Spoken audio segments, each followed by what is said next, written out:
بسم الله الرحمن الرحيم. اللهم صل على سيدنا مولانا محمد.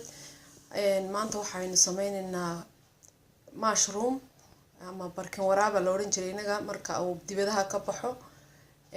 mushroomka qaarna waa caafimaad, qaarna waa kuwa dibadaha ka baxa. kan caafimaadka ah waxa laga helaa vitamin D ga ugu badan. dadkuna waxa ay had iyo jeer dhibaato ku qabaan ama sida loo kariyo ama dhib ay ka haysata ama cuntada ay ku dhex daraan. halka waxa ka muuqda ginger, halkaana waxa ka muuqda garlic aan jarjaray.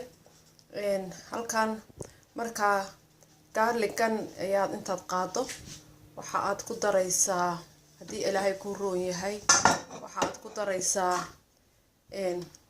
kan bankan oo aad kulaylisay.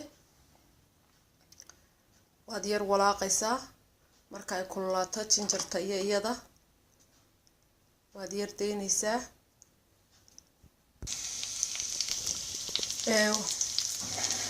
waxa ku yaro batara iyo garlic iyo gingerta baad isku dartay.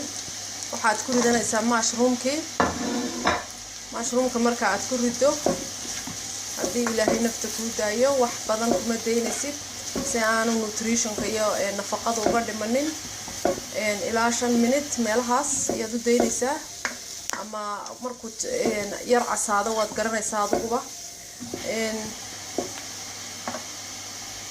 marka wax badan vitamin D ga ugu badan waxa si fiican waliba marka aad sameynayso ka hor intaad baaquli ku shubtay inaad cadceeda dhigto si ay cadceed badan oo kale ugu sii dhacdo vitamin D badan u soo qaato.